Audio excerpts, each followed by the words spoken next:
Okay, thank you, Scotty McLennan, for visiting with us to talk about love and social justice, now in the context of love and business, now that you're at the business school rather than at the School for Religious Life. Welcome.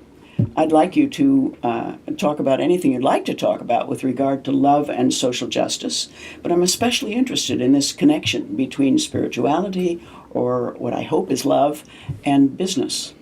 Well, what a pleasure to be with you, and we've done some wonderful things in the past. So I think it's really exciting to think about how religion and spirituality interacts with business. There are a lot of people who are now trying to integrate their spiritual or religious life with their work life. And I actually teach a course at Stanford in the fall quarter at the business school called Finding Spiritual Meaning at Work, Business Exemplars. So we have people who come in from a lot of different religious or spiritual but not religious backgrounds. Buddhist, Hindu, Muslim, Christian, Jewish, and a variety of different Christians actually in that category. And talk about how they try to not just check their religion at the door when they go to work in the morning, but then all the understandable problems that arise when we have church-state separation and when we really don't want to be proselytized in our workplace by our bosses or our colleagues. But I think love is a really important part of all of this, which is ultimately, I say in my courses that love is what matters most in doing business well. And that may sound very strange, I say to my students after you've finished a business school career, but I do think it's true. Well, I was just going to ask about spirituality and love. I mean, it may be one thing to not check your spirituality at the door, but it might be another thing to actually be applying love, whatever we may mean by that, and I would encourage you to define it if you'd like to. Are we really talking about the same thing when we talk about spirituality and love? Right. Well, not necessarily, because spirituality, I think, encompasses more than just love as we traditionally think about it. In fact, St. Paul said faith, hope, and love, these three, but the greatest of these is love. So there are other virtues and other considerations that are part of spirituality. But I think it is central to spirituality. And by love, I mean treating another person as, Immanuel Kant said, as an end in him or herself, not as a means to an end. Or as Jesus said, love your neighbor as yourself, or in fact, he went on to say, love your enemy.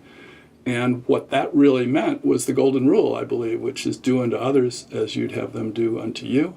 So of inherent dignity and respect in every person, in the Christian tradition and the Jewish tradition, it would be that we're created in the image of God, or as the Quakers would say, there's the Spirit of God in all of us. So it's understanding each person's individual inherent dignity. And how do people apply that, particularly in business? Really, specifically, how are they doing this? Well, let me give you an example of one of the cases that we look at of Samina Qureshi, who she's now deceased, but was a Pakistani American who set up with her husband, who was an architect, and she was a design person, a graphic design person, set up a firm in Boston and hired a number of people. And she was taken for 3 years to Washington to become the head of a design arts section of the National Endowment for the Arts. And two of her most trusted senior associates were running the firm in her absence. She was staying in touch, but they were running the firm. And she came back from those 3 years away to learn that they had decided to leave the firm and take all her clients with them.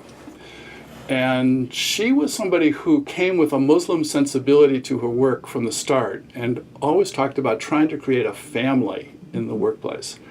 And she talked about, as I was saying earlier, inherent respect for each of her employees and trying to see their life in a holistic way and make sure that she as an employer was, as she literally said, concerned about their spiritual life, their fulfillment, their happiness, They're putting their work life together with their home life, making sure that they were really progressing professionally. And so it was obviously a great shock to her to have these two women that she very much believed in say, sorry, we're leaving and we're taking all your clients. So she went to a lawyer and thought about, what do I do next? And I'm both a lawyer and a minister by background, so I understand that, and I've helped a lot of clients over the years.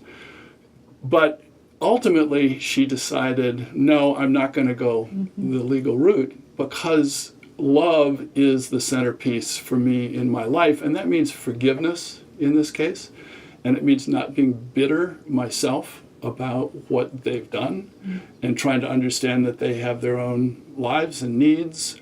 And it's an opportunity for me to recreate my firm and rethink how I do my business. And she did that. In fact, it was as the internet was becoming much more important in graphic design, and some of her old methodology she had to rethink. And ultimately, I think it was very much a win for her, because she was able to avoid that sense of personal bitterness and anger at her employees. She was able to not go the legal route and try to get some peace out of them for what they'd done. And ultimately, I think it was a loving response. Other examples? Sure. Yeah. Sure. So Chuck Getchie was the founder of Adobe, co-founder, and he and his partner, who co-founded it, felt that they were really creating Adobe's core values on biblical principles. They wouldn't have said that publicly. He did actually say that at Xavier University in a commencement speech that I read, where he said the inspiration for their core values came directly from Christ's words, love your neighbor as yourself.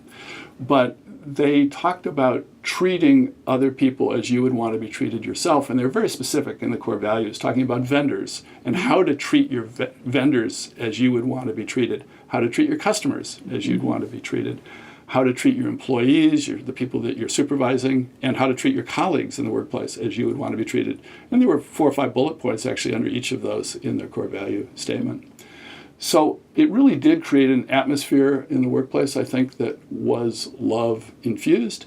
And then, terribly, he was kidnapped in the parking lot of the company, of Adobe, and blindfolded, tied up, 5 days, thinking he was going to be killed. Big ransom request made for him, told that if anyone finds out, the FBI, the police, will kill you immediately. And during those days, he found himself praying a lot and thinking about his family, but also he found himself coming to pray for his captors and trying to understand their situation. They were very poor, and they had children that they were worried about putting food in their mouths. And he was beginning to think and pray for them and to think, how could I actually help them? I don't think he said this to the captors, but in his heart, he was thinking about scholarship help, other ways that I might be able to help this family. And thinking more broadly, Adobe had its own charitable operation as well. So there's somebody in extremis who's thinking in a loving way. Luckily, they did go to the FBI. He was freed at gunpoint by the FBI.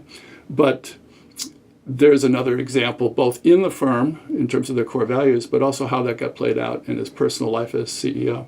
Do they actually publish those values up on a wall somewhere or in their annual report or something? Are they holding themselves accountable in that way? Right. Yes, in these cases they are, because those core values, Adobe's core values, go right up on the wall, and they use them in training for their employees when they first come. And it's very much part of the life of the firm, and they hold themselves accountable to them in performance review, in thinking, in their reports to their stockholders, and so on. So yes, I think it is very much in public view. One other example is Noah Alper, who is the founder of Noah's Bagels, Jewish. He sold the company a decade or so ago, and it's a somewhat different company now. But when he founded it, it was very much on Jewish values. He wrote a book called Business Mensch, the idea of how do you as CEO of a company try to live out humane values. And so in terms of his customers, as they come through the door, he certainly wanted to provide the highest quality product possible. He used kosher baking. He made sure that everything was kosher, that his Jewish customers and others of us, obviously not Jewish, but appreciate a good bagel and good ingredients and so on. And he also thought about his customers in a more holistic way, which is in his stores, he would try to create a community feeling, not only in the store, but information about the local community, how to get involved in service activities, how to network with others who were like-minded, and so on. And in terms of his employees, he made sure that they had the Sabbath off and took that tradition in Judaism seriously and talked about the importance of a Sabbath, that we need time for rest and relaxation and a day that's really different than all the other days of the week, even if you're not Jewish. So that's somebody, I think, who you can see applying those principles in a very customer-centered way. Could we have another example of a businessman who's put these values into practice? Sure. Well, one person that I'm really interested in watching is Jeff Weiner, who's the CEO of LinkedIn. And he has a principle of compassionate management that he lives by and tries to train his whole company in. And it ultimately comes from the Dalai Lama. He was very influenced by reading The Art of Happiness early in his life. And the idea of compassion as being more than empathy. Empathy is putting yourself in somebody's shoes and trying to understand and be where they are. But compassion is taking the next step and doing something about it. So his notion is that when you're actually working with your employees as a supervisor, you've got to really put yourself in their shoes and understand their situation, even if you might be quite unhappy about something that they've done, and then work together on an action plan to move the company forward. And he sees it in terms of his customers in LinkedIn. He has a vision in the long run of linking the world with a vision of compassion and trying to teach compassion and help from K to 12 and on up through the rest of our lives to help us be more compassionate worldwide. So he has a vision in some sense as broad as the Dalai Lama's. The Dalai Lama talks about, before I die, I want to reach all 7.5 billion people on the earth and make them more compassionate. Is this a trend in business? Do you think people are much more aware just generally in business? And is that your intent on teaching at the business school, to try to encourage the sort of injection of love in everyday life and business? Well, it certainly is my intent. And I've been teaching a variety of courses over the years. I teach a course called The Business World, Moral and Spiritual Inquiry Through Literature.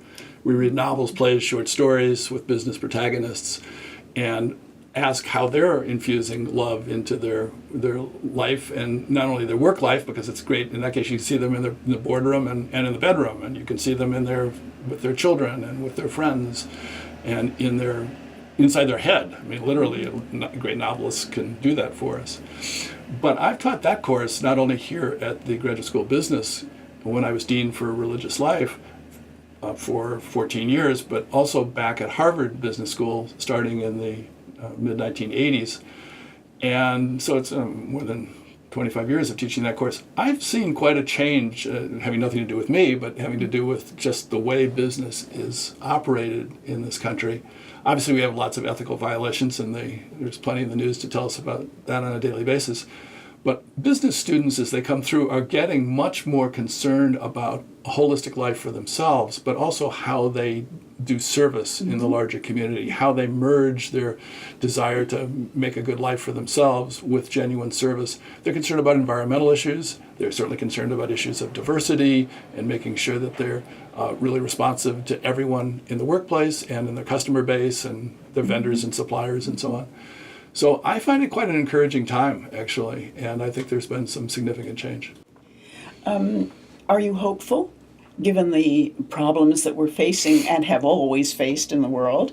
Is this trend toward people being there for each other, being kinder, and being aware of the power of compassion and kindness? Are we hopeful? I am very hopeful, but that's sort of my personality. My friends and my spouse often say, you're always too optimistic and too hopeful about reality. But it goes back and forth. I mean, we are have equal doses, I think, of good and evil in us, and of love and hate in us, and of all the other vices and virtues. And that's why it's fun to teach these people in their real lives and in novels, because you see both the vices and the virtues. And it's true for companies too. It seems every company sooner or later, has something horrible that it does that's unethical, and so we kind of go back and forth over time. But in the long run, I'm quite hopeful, and I think love is such a powerful force. I think it's a cosmic force. I mean, I think it's like gravity. It's it's a natural law of the universe, and you either align yourself with it and do quite well, I think, and help build a good community, or you fight it and don't align yourself with it, and things go quite badly. So, yeah, I'm always in the long run hopeful. Martin Luther King talked about the arc of justice, bending, ultimately the arc bending to justice, and I think it's true for love as well as one of the other great virtues, that ultimately we humans are loving beings and want to be, and we need to set the right conditions to allow that to come out. Thank you so much for being with us. A great pleasure. Thank you.